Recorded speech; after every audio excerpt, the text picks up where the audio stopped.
well, it's a little after 7. I guess we can just kind of let people in as they arrive. Okay. So I think we can get started, and thank you all for showing up tonight. So I will stick with my script. Make sure we get everything done in order and properly. So good evening. Welcome to the 2022 annual meeting of the League of Women Voters of Dearborn Heights. As in the past 2 years, this meeting is being held virtually due to the current COVID outbreak and ongoing pandemic. The meeting is being recorded and it will be made available on our website. During the meeting, we invite you to use the chat function to list your directions to the board. These are any ideas that you might have for league activities that you would like the board to consider this year. Voting on business matters will be done by a show of hands, which will be recorded by Jennifer Teller. Thanks, Jen. Where's Jennifer Teller?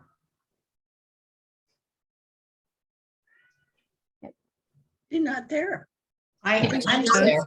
She's here. I see her. Oh, well, there she Oh, is. there she Do is. some semaphore. All right. The crazy woman. And Senator Santana's here. Thank you. Welcome. All right. So for those of you who I might not have gotten the chance to meet either virtually or in person, my name is Jen Oliver and I'm the current president of the local league. And at this time, I'd like to invite Jerry Biggs to open the meeting with the land acknowledgement. Good evening, everyone. We begin our meeting by acknowledging we are gathered on the ancestral, traditional, and contemporary lands of the Anishinaabe peoples, known as the Three Fires Confederacy, the Ojibwe, the Odawa, and the Potawatomi, and of the Wyandot people.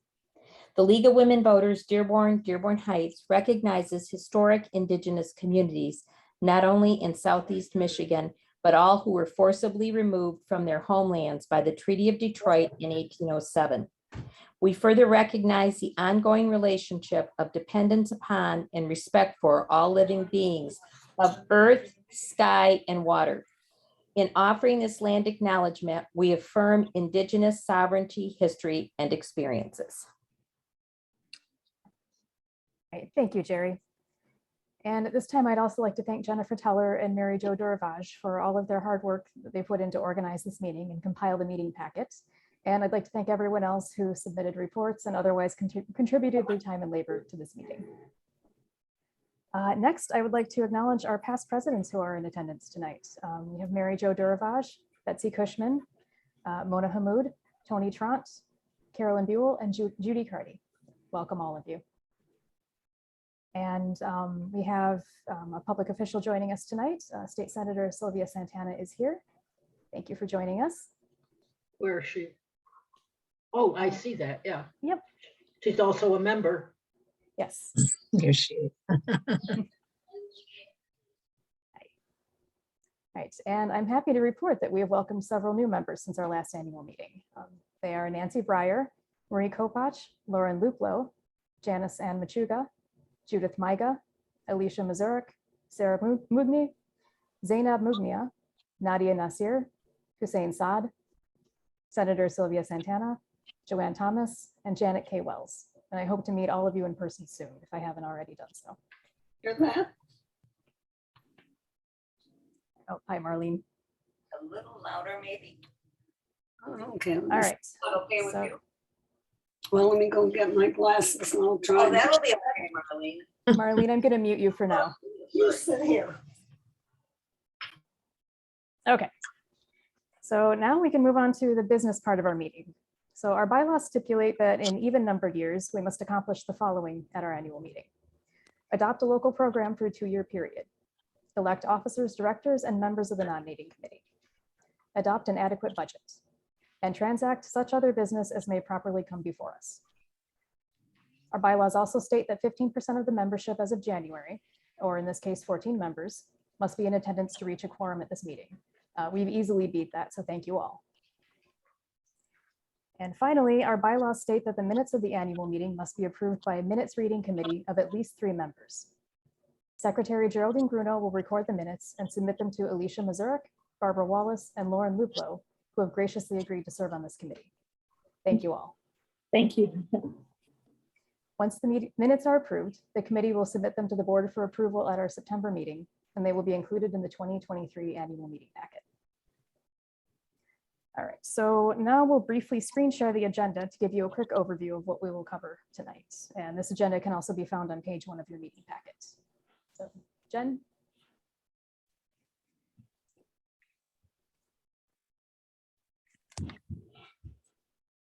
Okay, so now one of the important tasks that we will undertake tonight is the election of new officers. This year, our nominating committee was chaired by Mary Jo Duravage, with Kimberly Ismail and Zainab Hussein serving as off-board committee members, and Jerry Biggs and Eric Amara serving as on-board members. Mary Jo, now I invite you to present the committee's proposed slate of candidates, which can also be found on pages 11 and 12 of your meeting packet. Thank you, Madam President. The nominating committee is pleased to nominate the following candidates to serve 2-year terms on the Board of Directors. Vice President Karen M. Jones, Treasurer Colleen Correca, Director Betsy Cushman, Director Laura Dudgeon. Nominees for the 1-year term for the nominating committee are Tony Trott, Chair, Nancy Johnson, Member, and Connie Mitchell, Member. Thank you. Thank you, Mary Jo. Do we have any other nominations from the floor tonight?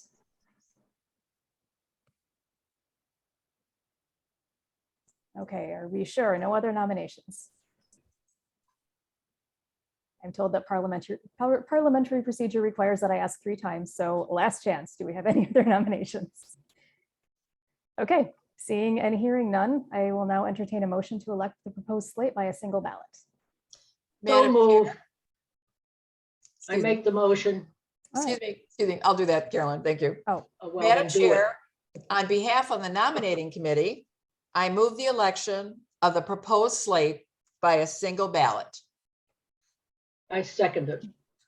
Thank you, Mary Jo. Technically, we don't need a second as it's Well, forget backed it. by committee, but thank you, Carolyn, for your enthusiasm. I appreciate it. All Maybe right. you need to use your new name, Carolyn. That she was giving you. All right, so a single ballot election of the proposed slate has been moved.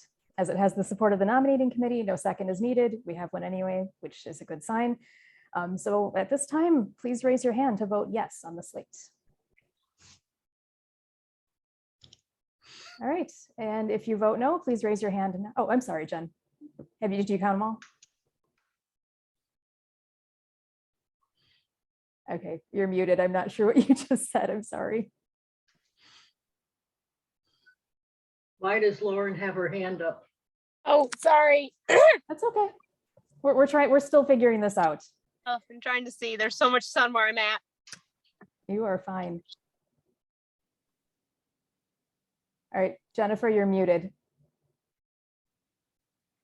Can we Okay. do the no's? We did not do the no's yet. Are there any no votes? Okay, Apologize for my neighbor. that means that there's 25 for out All of right. 25. All right, the motion passes. We have approved the slate of candidates.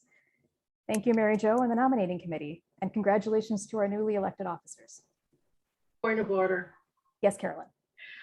The bylaws state now that they take office beginning of the next fiscal year, for those of you who don't remember that in the bylaws. That we Thank you. That's a adopted good, last- that's a good we reminder. adopted So- last year. Yes. So the next fiscal year begins on July 1st. So our current officers will hold office until June 30th, and July 1st, the new board will take over. All right. Oh, thank you, Jennifer. So before we move on, I wanted to note that I, Secretary Geraldine Gruno, Assistant Treasurer Jennifer Teller, and Directors Jerry Biggs and Eric Amara will remain on the board. And I'm grateful to all of you for your service, wisdom, and counsel. Treasurer Carolyn Buell will step down at the end of this fiscal year. We will all miss her on the board. I especially have been grateful, Carolyn, to you for your diligence and your tenacity and your humor, which I've really appreciated during our board meetings. You've earned a much deserved break, and I know that you'll stay active, and I look forward to working with you going forward. So thank you. Thank you. Round of virtual applause for you.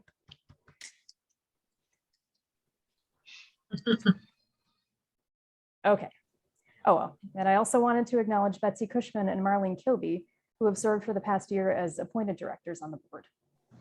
Betsy has once again expertly assumed the mantle of voter services chair, and Marlene has both served as our Allegria Village liaison and has begun to observe and report local meetings as we take our first steps toward forming an observer corps. So thank you both for your service this year. Okay, yes, virtual applause. And now at this time, I would like to invite our treasurer, Carolyn Buell, to give her reports.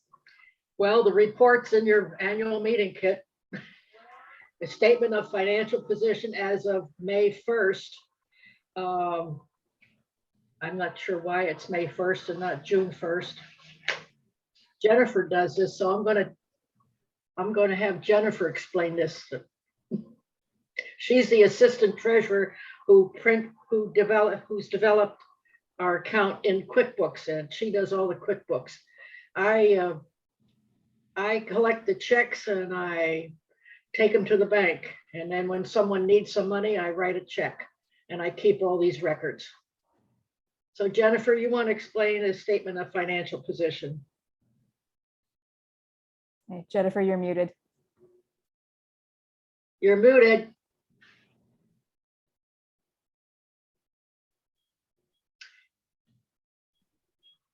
Okay, I was very confused. The reason it is May 1st was because the packets went out before the end of May. So Okay, thank you. you're welcome. So we have money and everything looks good, and we're, as you can tell, we should more than break even this year, because as this time of year is well known for it. Resume share, there we go. Is for the membership. We have membership coming in. And I have, as far as receiving dues, I've received a number of dues so far, especially from Allegria Village, because I've told them all to pay dues. Thank you for that. And some things are coming through PayPal also. So we have more money in the accounts than what shows here. But you don't need to, that's neither here nor there. Okay. So I will accept dues anytime, ladies. You can send your dues to the 120 North Military address. All right. Thank you both. Or you can go through PayPal.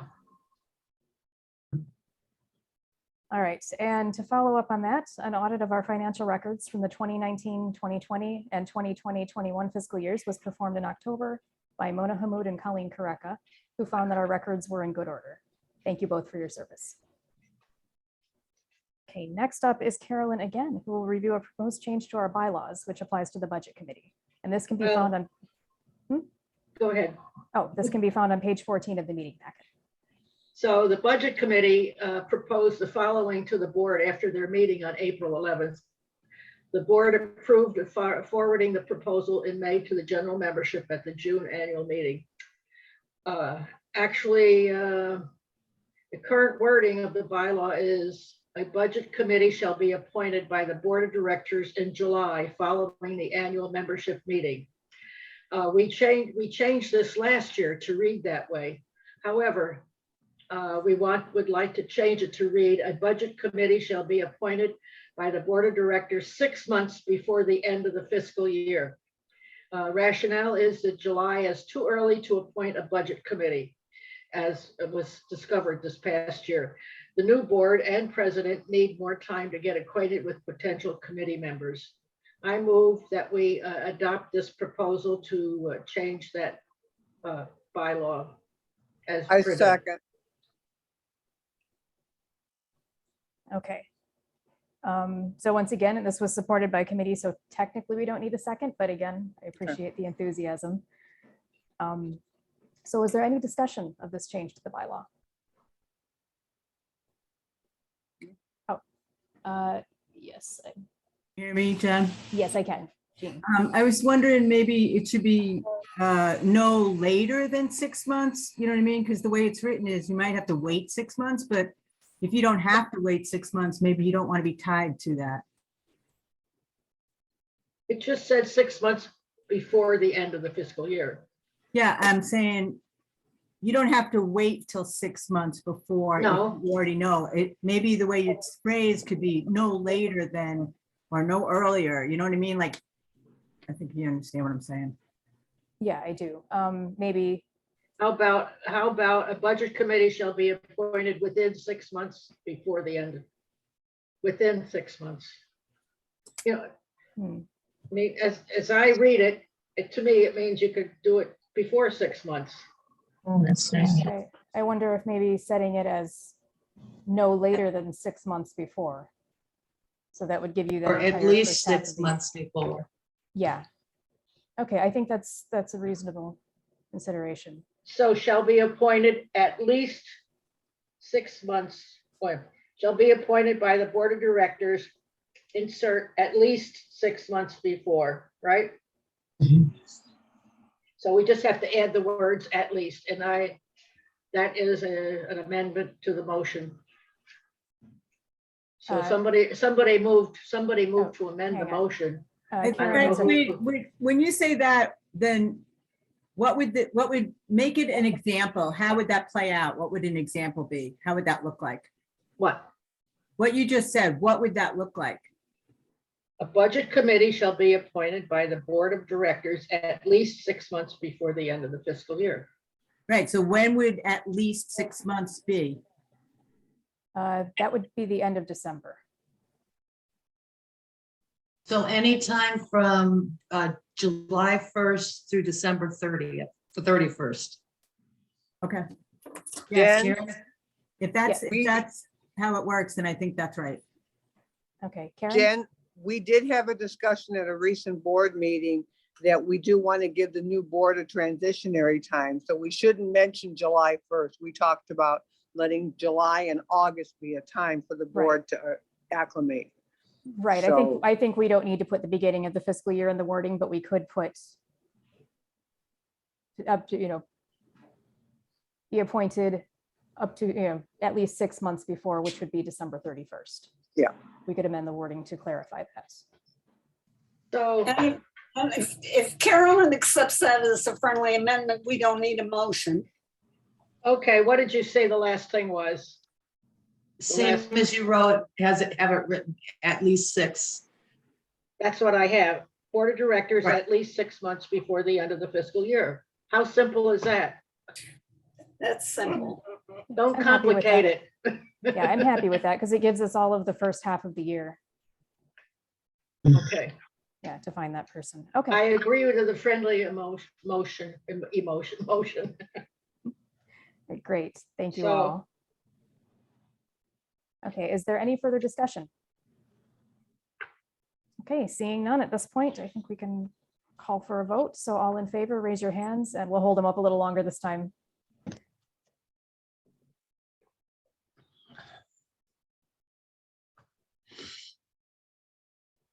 Thank you.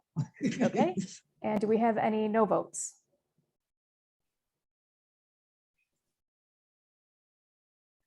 Again, it was 25. Marlene, is the person in the background also counted? Oh, Arlene's Yeah. muted. Oh, that's Joe Perryman. Joe Oh, Perryman is here. All righty, so 26 in favor. Great. Hey, thank you all. Let's see. Okay, the motion has passed and we've approved the change to our bylaws. So now we can move on to the budget committee. This year, our budget committee was chaired by Mona Hamoud, and it included board members Colleen Kareka, Carolyn Buell, and Jennifer Teller, and off-board member Larry Biggs. They all worked diligently to produce a balanced and feasible budget for the upcoming year. So Mona, would you now walk us through the proposed budget? Sure. First, I want to thank the committee members. So thank you to Carolyn, Jennifer, Larry, and Colleen. So really appreciate not just the time and effort, but also I think it was a good team We were able to meet 4 times virtually in March and in April. So the budget, as you can see here on, presented, it's very similar to previous budgets, and we use the information, especially from the treasurer, to be able to make sure that the budget is sufficient to be able to allow the board and the members to have the programs that is needed by the League of Women Voters Dearborn Heights. Minor changes here are noted also, and some assumptions are noted in like the one you see here, 1, 2, 3, 4. So the first item, obviously, in the top portion, you will see the revenue sections. And then at the bottom, usually you will see the expenses. And then the net is the difference between the total revenues and the expenses expected. The reason why you have here 3 columns is because we have an overall budget, which we like it to be balanced. So that's why you see in the first column, the net revenue is 0. But the League of Women Voters Dearborn Heights, we have 2 entities or 2 funds. So that's why you see here the general fund, which is a C4, which is like, this is the entity that the league can use to lobby. And then we have the education fund, which is our 501c3. So this is just for your information. If you want to donate to the league, and in case you want to deduct it for tax purpose, this is usually more IRS friendly. So that's kind of like the difference between these 2 entities. Overall, you can see that the largest revenue is the member dues. So I echo, I think Colleen said, she's accepting membership fees. So just a reminder, we're expecting for the next fiscal year, which is going to start at July 1st, 2022, all the way to next year, June 30th, 2023. That the member dues income is about $6,405.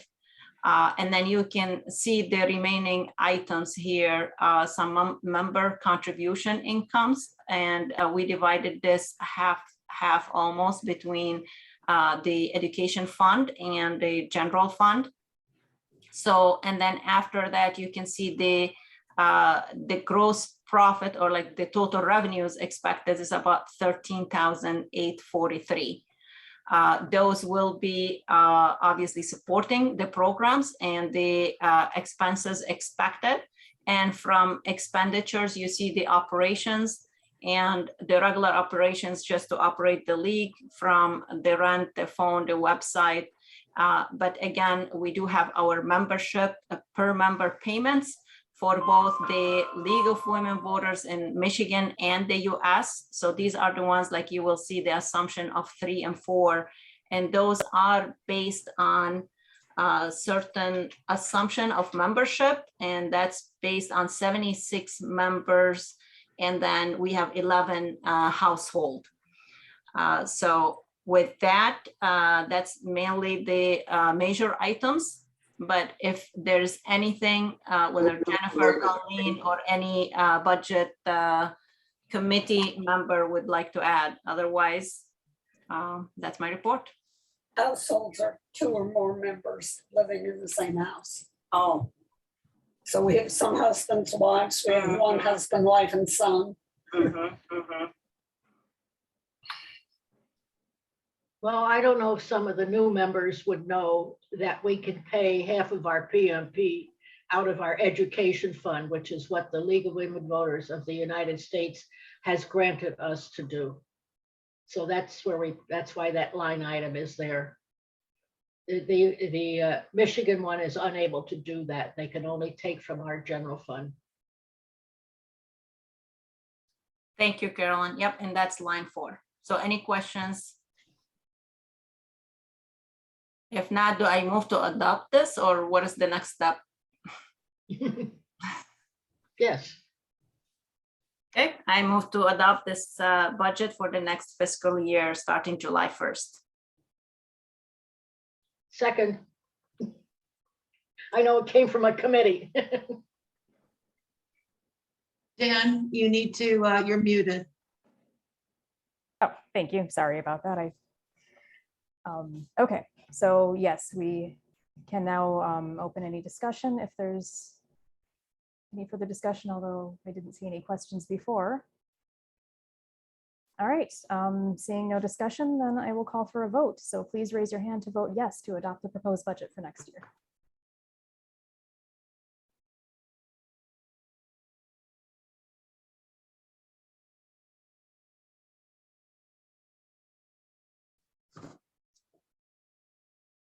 I'm good.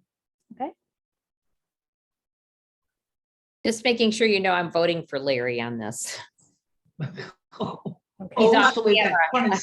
He's, We've that's got why 20. there's two hands. Thank you. All right, and Okay. do we have any no votes? 27 then, Okay, counting Larry. great. And thank you all. That passes. We have adopted our budget for the next year. And thank you again, Mona, and all of the members of the Budget Committee for your hard work on this.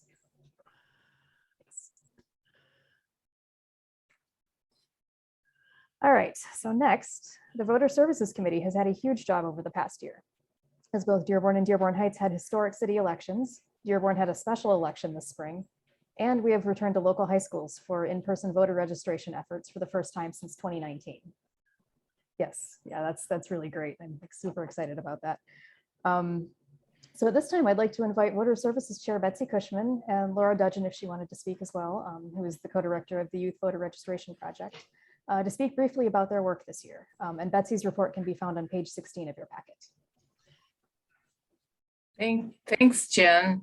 I wanted to use my 2 minutes to recognize all the wonderful members who educate our communities about voting and voting rights, who create and distribute the who's who's, the list of elected public officials, which is outstanding, who create voter guides both online in Vote 411 and in print and distribute them.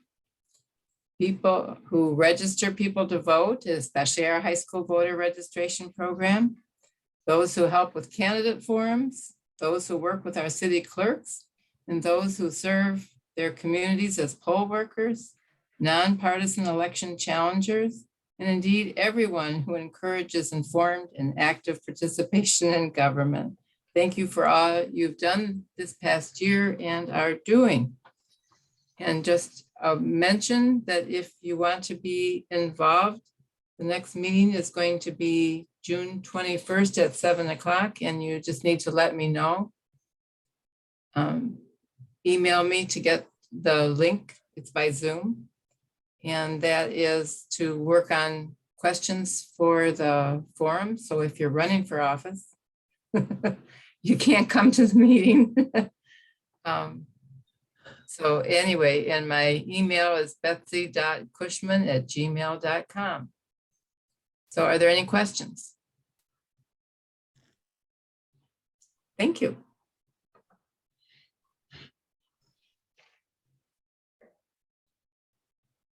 Keep muting myself so that I don't make noise, and then I keep forgetting to unmute myself, sorry.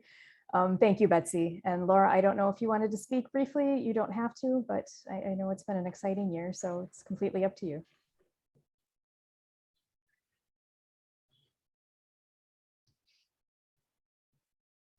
Okay.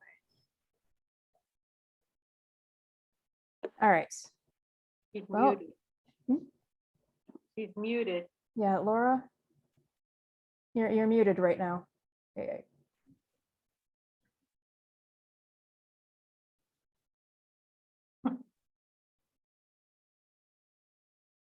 Right. I don't think it's working. She's given a good speech, I think. Okay. All right. Well, in that case, thank you, Betsy and Laura, and everybody who contributed your time and talent this year to voter services. Okay, so at this time, I will invite Vice President Karen Jones, who has also taken up the position of Advocacy Chair this year, to give a brief report on her work. Good evening, everyone. Thank you for being here. Advocacy took a slow start this year. Zoom was the way we went on March 31st. You'll see it in the report. The good news that the state has gone green, I just heard today for our code for masks, so that's a good thing. But I do want to thank my committee, my team, Laura Dudgeon, Marlene Kilby, and Jerry Biggs. They've worked very hard to help us get this started and get advocacy going.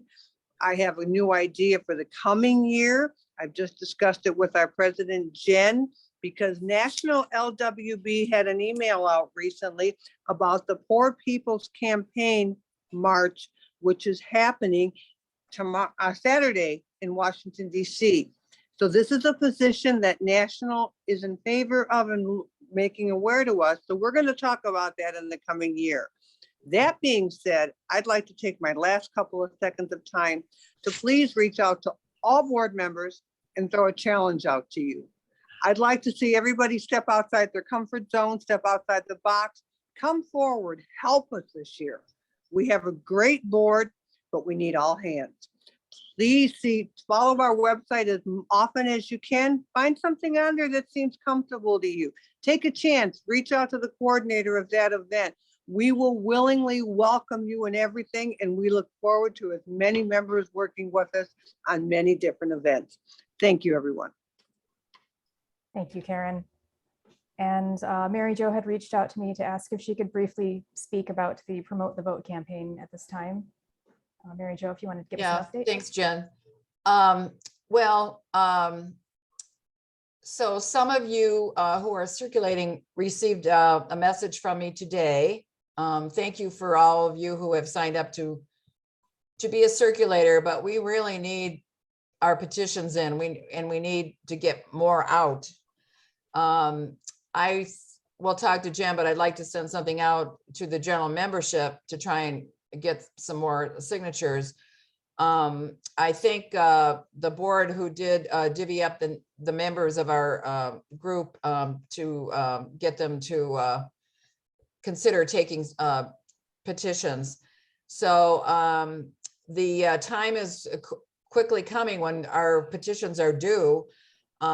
We're being asked to actually turn in all that we have by June 24th, and then afterwards start with a clean slate.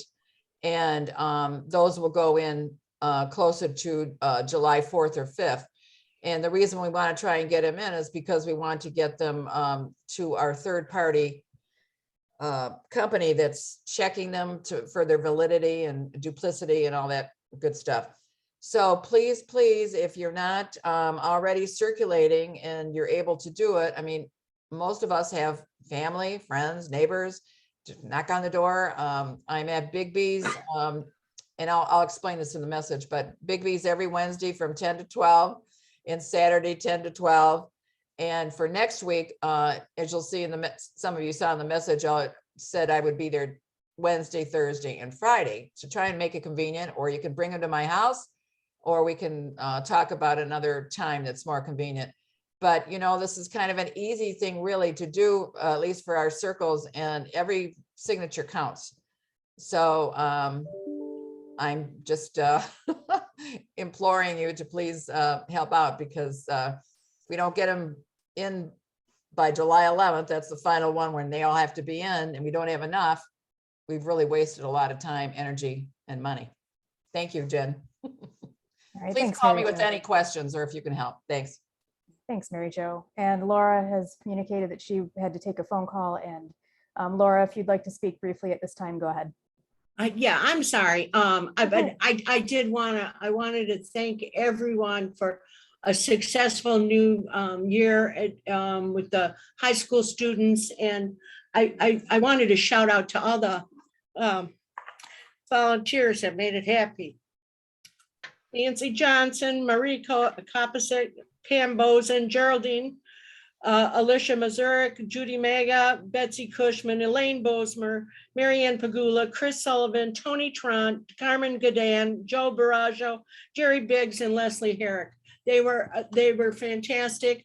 We had a new beginnings with we brought in a state program.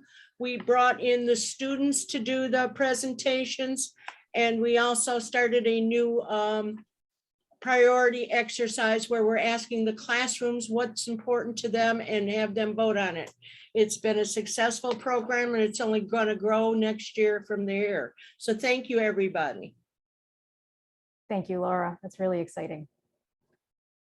All right, and also thank you, Karen and Mary Jo, and everybody who's worked on advocacy, which is completely separate from voter services. I just want to reiterate that, but thank you all. All right, so the discussion of advocacy has provided a little bit of a nice transition into a brief overview of our program, which I include here as part of my own report. So as I noted above, this year we were required to review our existing local positions for approval or amendment, and these positions can be found on our website. In April, we met as a league to review our local positions, and following this meeting, the board made no recommendations for changes to the local program. However, several topics of interest were raised at that meeting, and these may be the focus of future member meetings to enable us to learn more and better inform ourselves for the next round of local program planning. This is also a national convention year. Accordingly, local leagues across the US met in early 2022 to review the proposed national program for 2022 to 2024. We held our meeting in February where we reviewed the proposed continuation of the Campaign for Making Democracy Work, which emphasizes voting rights, improving elections, redistricting, and money in politics. The current national positions can be found in the Impact on Issues, which is available for download at LWV.org. Following League of Women Voters of Michigan, we recommended another program item for consideration at the National Convention, namely a proposed concurrence with the positions on healthcare and financing healthcare, which are currently held by the League of Women Voters of New York State. Adoption of this concurrence would amend the national position on healthcare and financing healthcare without requiring a separate study on the issue. Colleen Kareka and I will serve as voting delegates at the convention next week, and I found out that Mary Jo will be also serving for another league, and we have all educated ourselves on the program. Beyond our program planning activities, an overview of the past year can be found on pages 22 to 23 of the packet, so I'll try to keep the rest of my report brief, and I'll start out with a quick look back, and Jennifer Teller has thoughtfully put together a quick little slideshow. Wait a minute. Sorry. That's okay.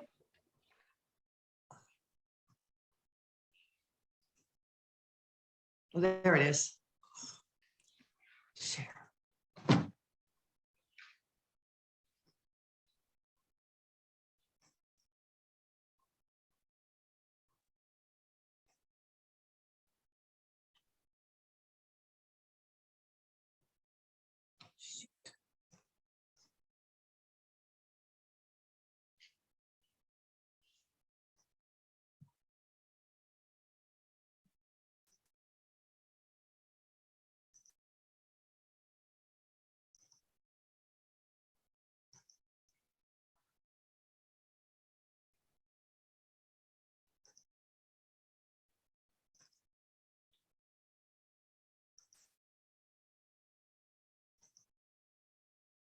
Oh, Halloween.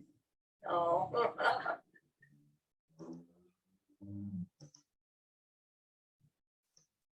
I did that at Dearborn Heights.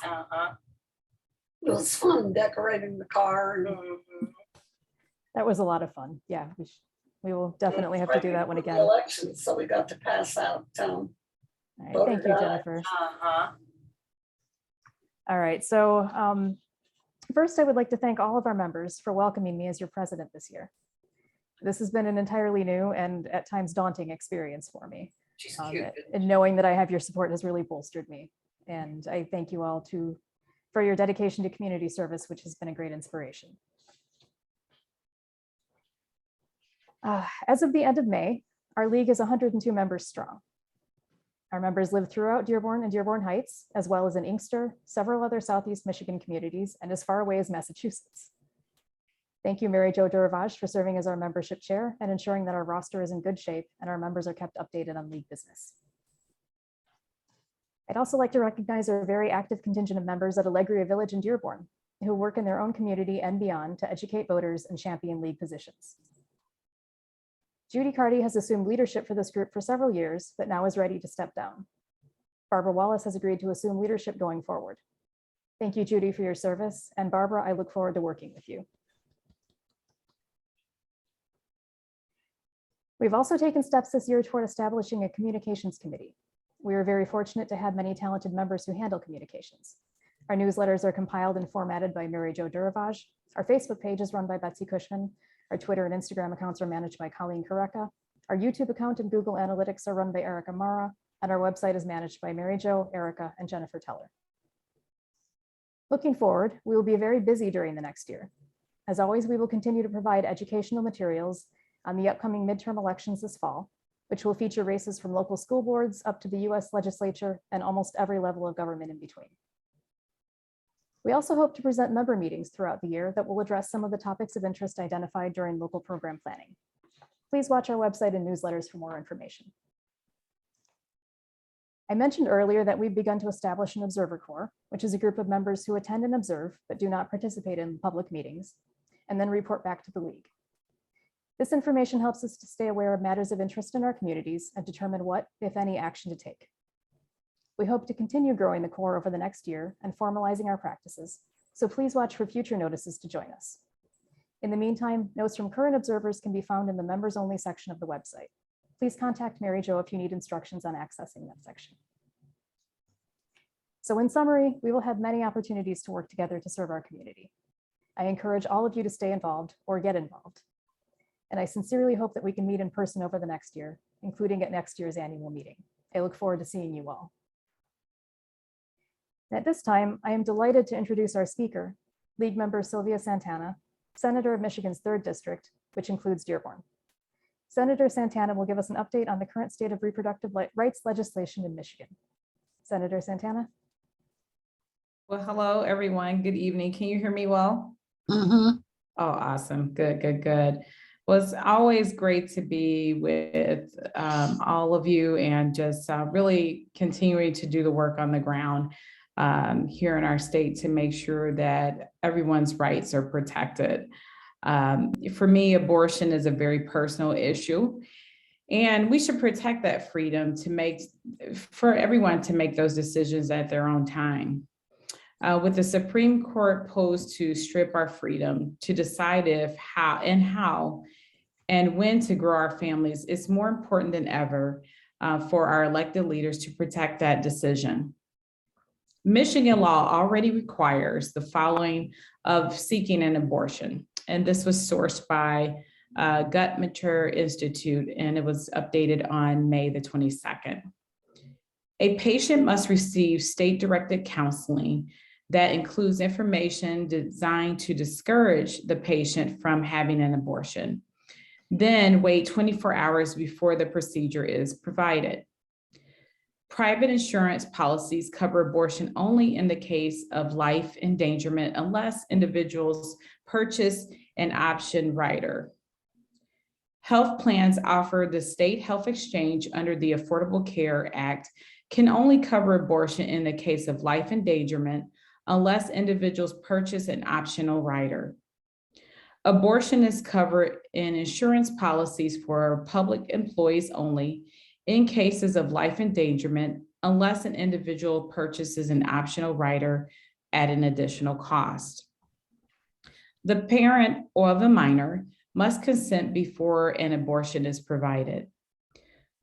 Public funding is available for an abortion only in the case of the life endangerment, rape, or incest. An abortion may be performed at or after viability only if a patient's life is endangered. Clinics have many regulations regarding their physical plant, equipment, and staffing.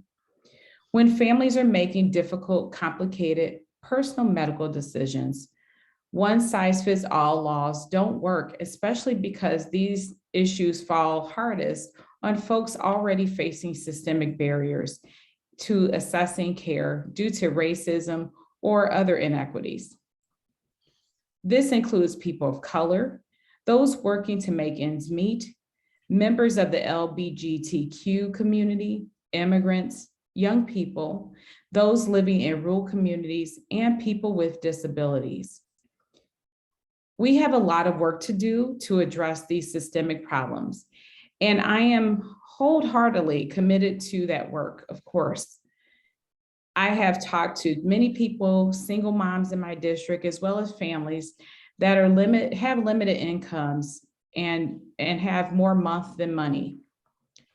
My Senate Democratic colleagues and I are adamant about the fight to ensure that reproductive freedoms remain intact by repealing the Michigan's outdated 1931 law that bans abortions, as we are fully aware that such a matter is hardly a rash decision, much less a simpler or emotionless one to make.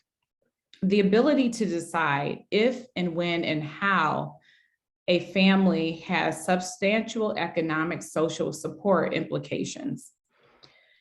Research shows that being denied an abortion has serious consequences for a person with health, well-being, and financial security. This was provided from the University of California, San Francisco, the Turnaway Study. Women who were turned away and went to give birth experienced an increase in household poverty lasting at least 4 years relative to those who received an abortion.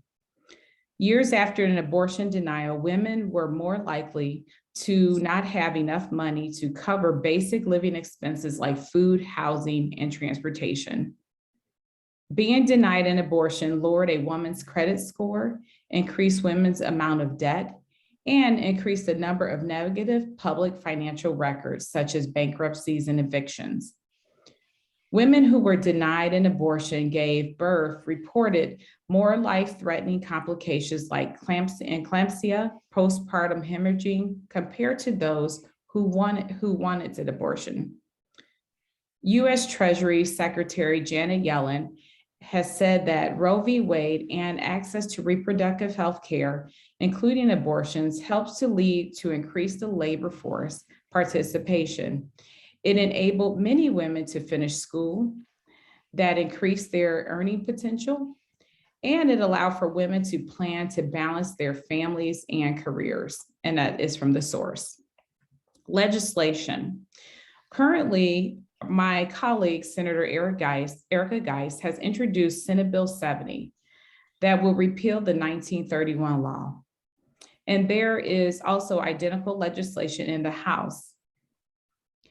The status of the bill that was introduced was referred to the Committee on Judiciary and Public Health on February 2nd of 2021. SCOTUS specifically. Some figure that there are scenarios that could happen. Information from the State Innovation Exchange stated that scenario 1, the loss of the court allows Mississippi a 15-week ban to go into effect, but does not use the words Roe v. Wade is overturned and does not explicitly overrule Roe. The court might move to point at which states can ban abortion from viability to an earlier point in a pregnancy, or set some new test for judging and constitutionally of abortion bans. A new test or legal standard is unlikely to provide a stable enforceable right for people around the country. Hostile lower courts could seize the vague language from the court to allow for states to enforce bans on abortion earlier than 15 weeks, and some states may also try to enforce trigger bans. Scenario 2 loss. Roe v. Wade is explicitly overturned and Mississippi's 15-week ban goes into effect. If the court overrules Roe, effectively allowing states to ban abortion entirely, in this scenario, states would likely move to enforce trigger bans, pre-Roe bans, and total or early gestational bans. Scenario 3 wins. Mississippi 15-week ban remains blocked and the status quo is preserved. In the unlikely event of scenario 3, the court takes an action that allows Mississippi 15-week ban to remain blocked. It preserves the status quo and assesses remains difficult in many states. Remains banned in many states. If the Supreme Court leaves this to the state to decide, our nation will become very messy with a patchwork of laws. Michigan risks becoming a state where folks may not want to live, work, and play because our state does have the 1931 law prohibiting abortion, which has been dormant to the point because Roe and will indefinitely take effect. We will need to talk with friends, neighbors, as well as our relatives about the implicit implications this decision will have on everyday lives and the world where our children will have negative without the option of a choice. Many of us have never known the world without the freedom to decide. It is incumbent upon us to ensure our children do not have to know what this world is either. While unprecedented and devastating this news has been already, we know that the leak is not final. So we do know that we have the ability to take back our power and bodily autonomy. Women deserve to be able to make their own decisions and support of the people they love and trust, not controlling politicians, issuing mandates to go against the values of most people. This could be the beginning of a movement by people to protect the freedoms they deserve and enact the changes they wish to see in this country.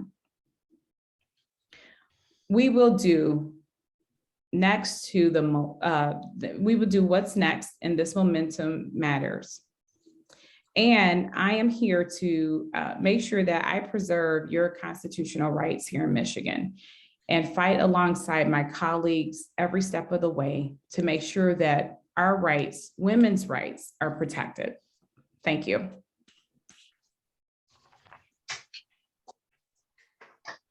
Thank you so much, Senator Santana. This is an issue of much concern and urgency, obviously, to many of us here and in our community. And we really appreciate you taking the time tonight to talk to us about this from your perspective as a lawmaker. Thank you.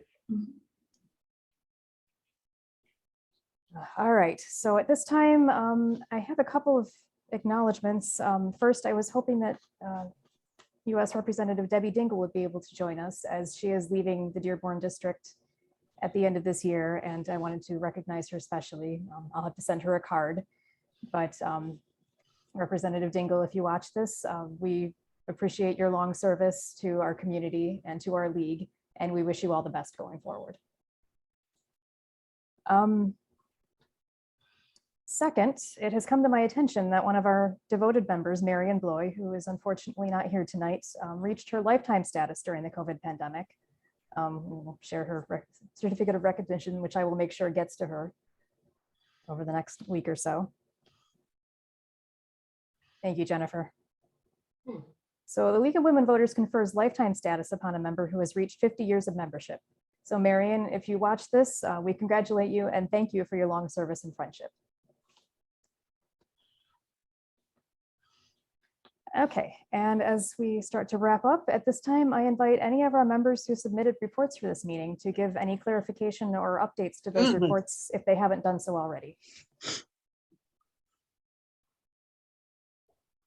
Okay, seeing no one jumping forward to do so. Oh, wait. Excuse me, Jen. I would like to remind everyone that they're supposed to be chatting about directions to the board if they have any, and we have none. Yes, thank you.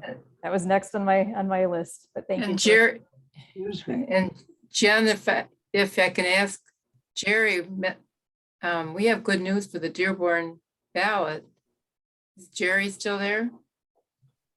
Yeah, we met with, we've been meeting regularly with the clerk, and Betsy is a loyal member of the team, but you are entitled to a vacation once in a while. So yesterday we had good news that the ballots will be translated in Arabic for Dearborn for August. The ballot applications actually have a Dearborn, a translated section on them as well. And there will be postage provided for the ballots in August as well. And this was a joint venture between support from the council that the clerk's office got, and also working with translators, people that were in the community. and the Wayne County Clerk's office as well. And, you know, the translation, as we know, with some of the Arabic translations, there might be some tweaking that will need to be happening along the way, but it looks pretty good. And everybody was very pleased. So thank you, Betsy. Question, Thank you, Jerry. question. Wonderful news. Yes. You mentioned something about postage. Is that what postage for what and for who? The postage will be for returning your absentee ballot. Everybody's? Everybody, if you request an absentee ballot, Okay. you will have postage on the absentee ballot when it's sent to return it, if you Because choose. it sounded like it was only for the Arabic ones when you. No, told it, but no, you ro- it's for You rolled everybody. right into it, that's why. Okay, I No, just it wanted was to something clarify else. that.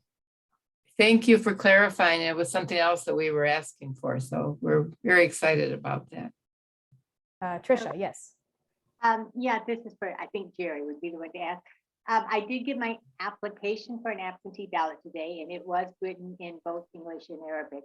But I have not yet gotten my voter registration card. Do you know if those are going out or when they're going out? Did he mention that? they will be going out this weekend or this week, and George assured us of that. And just another thing that I if you will indulge me to add, also signage, better signage at the polls, like 8 by 10 foot, big flag type things at the polls. That's been an issue too for election day. That's been an issue, and even within schools where there's some confusion. So that was also a piece that, thank you, Larry, for reminding me. Great, great. That's wonderful news. Thank you for that update. Mary Jo, your hand is up. Yeah, thank you. I was just gonna say that people might not know what their new district is because of redistricting, but that information is available on the Secretary of State's page. So when you're talking to folks, make sure that they know about it. And eventually, I'm not sure if that'll be on Vote 411 directly or if there'll be a link to it. But anyway, it is on the Secretary of State's page. It'll be on your card too. Yes. Yes. When you get your card, it'll be on that, which is much Right. simpler. Well, That's if you haven't simpler, gotten your but card yet, then you might want to look on the website. but if you want to refer other people who aren't Dearborn residents, everyone in Michigan can go on and you go look for your polling place. Actually, you just keep searching for that, and that will get you to what all your districts are. Another thing, I keep thinking of things that we talked about. If there's going to be included a QR code. That's the hope, when you get the information from the clerk, so you can actually scan that QR code too. That was another piece of exciting news. So thank you. If Right, you that know sounds what like to a really do. productive meeting. All right, do we have any further updates or directions to the board? Okay, seeing none, I have one last announcement before I turn you loose for the evening. Don't forget to renew your membership if you haven't done so already. It's been mentioned before, but this can be done on the website or by mail using the form included with your meeting packet. If you haven't done so yet, don't feel bad. You're not late. I just renewed mine today. So you're fine. You have plenty of time, but you know, if you do it before the end of June, then you are in good standing for the next year and you're all set to go. So with that, the 2022 annual meeting is adjourned. I thank you all for attending, and remember to vote this year. It's very important. You were